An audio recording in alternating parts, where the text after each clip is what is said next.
Olá, galerinha! E aí, pessoal? Muita saudade de vocês. Bom, hoje a gente vai falar um pouquinho sobre o classicismo, né? Para que você entenda o que foi o classicismo, eu preciso explicar um pouquinho para vocês antes que época é essa. Essa é uma época de transição, tá, pessoal? É uma época de transição da Idade Média para o Renascimento. Tá, professora? Explica isso direito. Então, a gente está saindo da Idade Média aí. E como eu estou falando em literatura para vocês, eu estou falando exclusivamente da literatura de língua portuguesa, tá, gente? Então, portanto, é uma literatura em Portugal, ok? Por quê? Porque a gente não tem Brasil ainda, a gente não tem literatura brasileira aí ainda, porque a gente está saindo da Idade Média, certo? O que acontece nessa época aí? Antes disso, gente, antes do classicismo, as primeiras literaturas em que a gente tem, digamos assim, registro, na verdade, não são escritas, tá?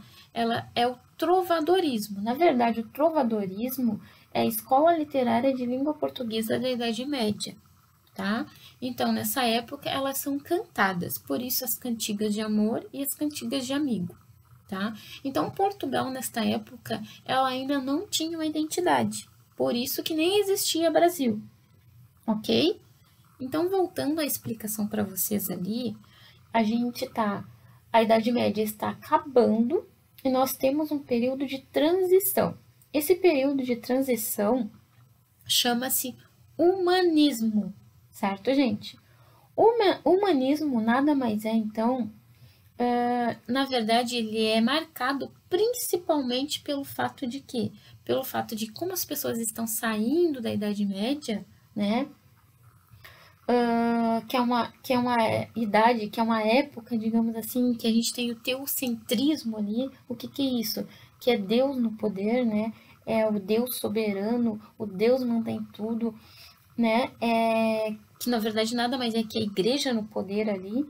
Então a igreja, ela é o centro, a igreja é a dona da nação e digamos assim que a igreja é o grande mensageiro de Deus, ok?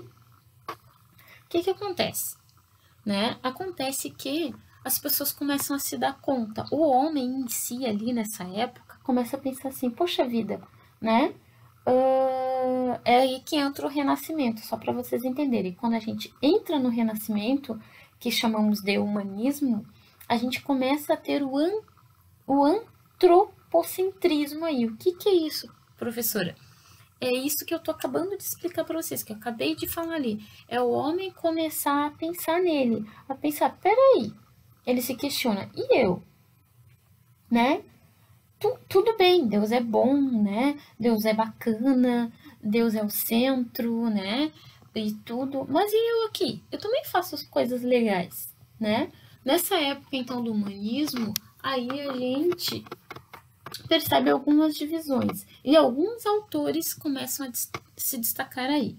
Nós temos aí um cara chamado Fernão Lopes, tá, gente?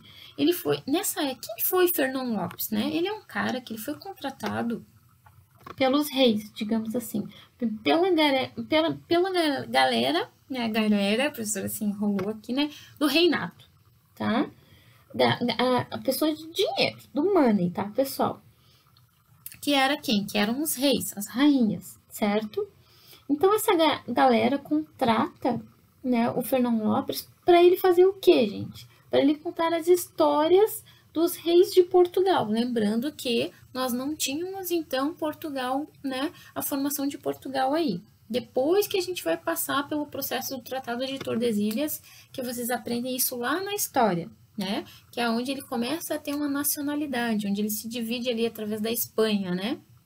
Espanha de Portugal, que ele fica independente, digamos assim, tá? Então, Portugal, ele está em formação, certo? Portugal começa a se identificar.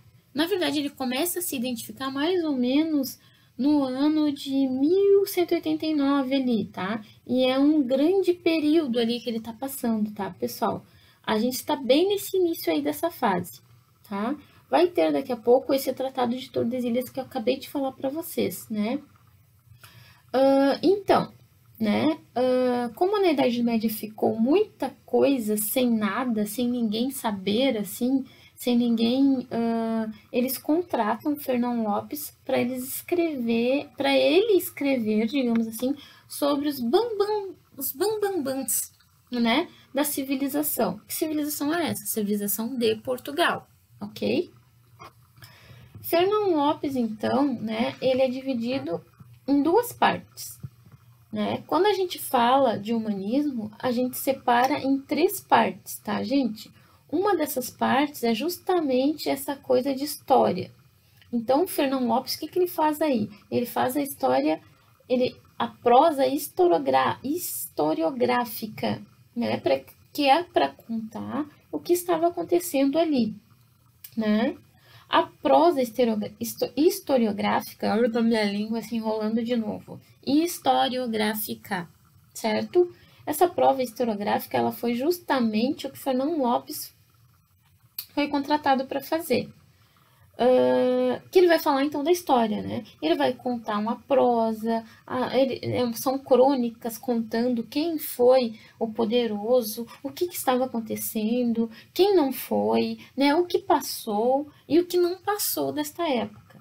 Além da prosa, também tem a poesia palaciana, que Fernão Lopes também estava praticando. Ele também fazia essas poesias de palácio. O que é poesia palaciana? São as poesias de palácio, certo? Era só os reis, porque nessa época, gente,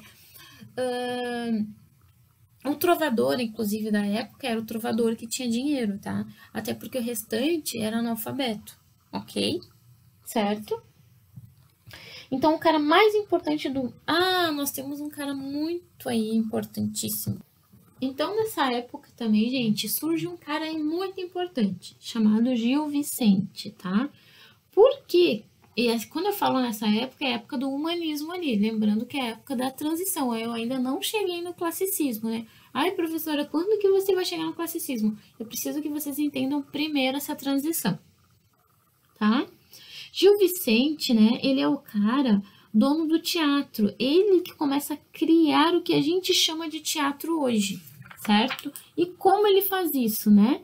Ele começa a escrever em forma de teatro e encenar para os reis e rainhas, para a galera que tinha dinheiro, money na época, né? E claro que apesar de ser antropocentrista,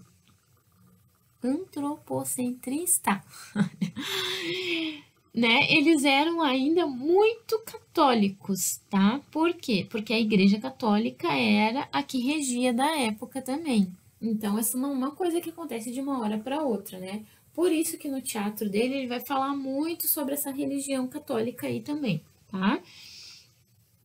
Imagina, estava saindo da Idade Média e está com tudo isso na cabeça, prematuro, né, tempo ali, e Gil Vicente, que é mega católico, ele vai colocar no seu teatro toda a questão, digamos assim, católica ali vigente, tá? Para ele, só que para ele, gente, o humano, na verdade, ele é o sangue ruim, né? Para ele, né, na verdade, o humano aqui é o problema da classe social. Não é o problema da classe social, digamos assim, em si, e sim o humano que é o problema, né? Esse humano aqui tem uma alma, digamos assim, que eu posso explicar para você, e uma alma ruim, né? Mas enfim, ele é conhecido principalmente pela trilogia dos Altos. É a obra mais conhecida dele é O Alto da Barca do Inferno, né? Se vocês puderem ler essa obra, até vou sugerir, se não tem na biblioteca, para serem compradas, né? Que a gente vai ler essa obra junto. Ele sempre trazendo os autores religiosos. Então, o próprio nome já diz Alto da Barca do Inferno. Já é totalmente religioso isso, né? Ok, professora, tá, mas então, quando que começa o classicismo? Então, quando então que acaba o humanismo e inicia o classicismo? Quando um cara chamado Sá de Miranda, deixa eu ver que a gente tem aqui ele, que eu trouxe para vocês. Um carinha chamado Sá de Miranda, aqui, ele tá aqui. Esse carinha aí, que vocês vão ler agora um pouquinho sobre ele, Mas o que que é esse carinha aí? Ele traz lá da Itália, né, o decassílabo, né? O que que é isso, professor? O que que é decassílabo? Então, gente, até então a gente só conhecia, né, a redondilha. A redondilha é aquela que termina em 5 ou 7 versos, né? E o decassílabo é o que termina em 10 versos. Lembrando que a última sílaba, ela não é contada. Então, ele traz a novidade, por isso o classicismo. Por quê? Porque retoma os clássicos, retoma o belo.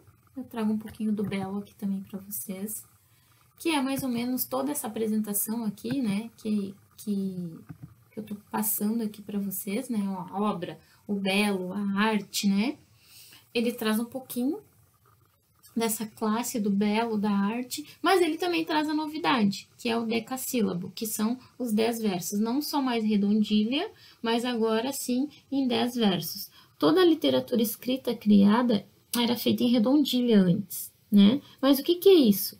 Ela pode ter 7 ou ela pode ter 5 versos. Então chega esse Sá de Miranda aí, da Itália, né? Porque ele é português, tá, gente? Só que ele vem da Itália, ele esteve na Itália. E traz a novidade de lá, tá? E diz, lá são 10 versos, né? São malucos, né? Assim, bem... Vamos colocar isso aí na nossa literatura, que também, né, a gente quer ser igual, eles querem ser igual ao restante, porque lembra, eles estão iniciando, né? Eles estão começando ali uma nação, iniciando uma nacionalidade, uma identidade ali portuguesa. Então ele traz, né, lá da Itália esses decassílabos, mas lembrando que antes nós temos a redondilha, né? E aí começa o classicismo, então. Então o classicismo nada mais é do que essa transição da passagem da Idade Média para o Renascimento, né? E dentro dessa transição, nós temos a retomada dos clássicos, que é o belo, que é a arte, digamos assim, os deuses, né? A mitologia, uma mistura da mitologia com os versos da redondilha, mais os versos decassílabo, que nós chamamos, que são os 10 versos, que nós chamamos de decassílabo. Inclusive, tá, pessoal, a obra de Camões, nós temos aqui Camões, que eu quero trazer para vocês. Aqui é um pouquinho sobre a retomada da mitologia, né? Que eu trouxe para vocês essa imagem aí para lembrar a retomada disso, por isso o classicismo, né? Retorna os clássicos, né? Aqui um pouquinho da Guerra de Troia, por quê? Porque nós retomamos o clássico do quê? Da Ilíada de Homero, né? Que conta, que narra a Guerra de Troia, certo? Nós temos a Eneida também de Virgílio, né? Que eu coloquei aqui para vocês, ó. É a história, a Odisseia de Homero. É a história da volta do herói grego Ulisses ao tentar voltar a Ítaca após a Guerra de Troia. A Ilíada, também de Homero, trata da própria história do rapto de Helena e toda a Guerra de Troia, né? E a Eneida, que eu acabei de comentar com vocês, de Virgílio, né, que é o herói grego, o Enéas, que após a Guerra de Troia funda uma nova cidade. Então, ele funda Roma, certo? Então, eles retomam o classicismo, então retoma um pouco dessa literatura aqui, que a gente chama de literatura ocidental, lá do século 8 a.C., que é uma literatura grega, certo? Essa literatura é retomada. Aqui nós temos o Sá de Miranda, que eu acabei de explicar para vocês, que é ele que traz, né? Então, é esse cara aí que traz lá da Itália o decassílabo, ok? Pessoal, e aqui nós temos o Camões, Luís Vaz de Camões, né? Se sabe-se muito pouco sobre ele, tá? O que eu posso te dizer? Eu escrevi aqui para vocês. É um pouco que se sabe de Luís de Camões, e esse pouco é ainda, e na maioria dos casos, duvidoso. Terá nascido em Lisboa por volta de 1524, de família do norte, né, chamado Chaves, mas não é certo. Quem defende a tese anti-Burle com o pai, Pero Vaz de Caminhas, não é Pero. Quando a gente fala das escolas literárias, os períodos literários, a gente não está falando sobre necessariamente de um período em que termina e imediatamente começa outro, tá, gente? Os escritos são de gente como a gente, então eles passam por esses períodos e eles passam com suas obras e o que está acontecendo dentro desse período, né? Pois bem, chega então o Renascimento, que a gente chama de classicismo. O que está acontecendo em Portugal, finalmente, o Tratado de Tordesilhas, que divide as terras entre Espanha e Portugal. Certo, pessoal? Então, aí é o nosso marco do classicismo, que é o Tratado de Tordesilhas, onde é dividido ali nesse tratado as terras entre Espanha e Portugal. Então, Portugal começa a criar uma nacionalidade, uma identidade, através de quem, gente? Da literatura. Lembrando que aqui eu estou falando de literatura, tá, pessoal? Através do Luís Vaz de Camões. Por quê, gente? O que acontece? Isso é muito importante, porque a galera aí em Portugal está querendo criar a sua identidade. Nessa época do classicismo, acontece em Portugal, acontecendo na obra em Portugal e na obra de Luís Vaz de Camões, né? Nós temos aí o Vasco da Gama para as Índias e Pedro Álvares Cabral descobrindo o Brasil. Pero Vaz de Caminha escrevendo a carta para o rei de Portugal, escrevendo o que ele encontrou aqui no Brasil. E esta carta vai virar o que, gente? O quinhentismo, que eu já postei lá para vocês, né? Que é considerado por alguns estudiosos como a primeira escola literária do Brasil, tá? Que nós estamos falando em Portugal, e o quinhentismo, então, é a primeira escola literária do Brasil. Ok, pessoal? Mas vamos voltar para o classicismo, que está acontecendo em Portugal. Quem é o principal nome de Portugal lá? Camões. Tá ali na telinha para vocês. Luís Vaz de Camões. Mas antes de explicar quem foi Camões, a gente tem que lembrar uma coisa muito importante. Nessa época, a gente tem a invenção da imprensa. Isso mesmo, gente. Não é a imprensa do jornal que abriu e fechou. Não é isso, não. A imprensa, gente, ela... Imagina, olha só. Olha a importância disso. Nessa época, os livros eles eram copiados à mão. Então, tinha muito erro aí, né? Acontecia não se sabia a língua, se estava correta ou não, ou que língua que estava falando. Então, a cópia tinha muitos erros. Imagina como é importante a imprensa nessa época. Porque a imprensa é a impressão, gente, que a gente conhece até hoje. Parece que os livros já eram, né? Mas não, gente, é nessa época que começa a se ter livros impressos, ok? Isso é muito importante, guardem isso. Então, a gente vai começar a ter livros impressos, né? Também outra coisa muito importante é o feudalismo, né? Que o feudalismo, na verdade, nessa época, ele muda para o quê? Para o mercantilismo, tá? E sim, a moeda, tá, gente? A gente começa a ter a moeda aí. Até então, antes não era. Até porque na Idade Média nós chamamos de sistemas feudal. O sistema feudal, tá? Vai voltar, então, né, o apego greco-latino, que eu já falei para vocês, que é a retomada aos valores clássicos, que é a importância do belo, a beleza, a racionalidade, é a razão aí. Então, Camões ele vai ter acesso ao retorno desses valores e ao novo, ao decassílabo. Ele vai pegar a redondilha e o decassílabo. Como isso, gente? Camões ele se divide em 3 partes, tá, gente? Deixa eu ver se eu coloquei aqui para vocês. Não, aqui eu coloquei os Lusíadas para vocês, né? Então, vou falar um pouquinho aqui das 3 partes de Camões. E ele se divide, então, em a lírica amorosa, né? Que é o que, gente? Que é justamente essa coisa desse amor quase inalcançável, né? É a lírica amorosa que ele ainda estava na redondilha. Nessa lírica amorosa, então, ele escreve em redondilha, tá, pessoal? E ele também, a segunda, digamos assim, parte é a lírica filosófica, Que o que é isso? É a questão de pensar quem eu sou, o que é essa sociedade, o que está acontecendo. Maior parte em decassílabo, essa lírica filosófica ali.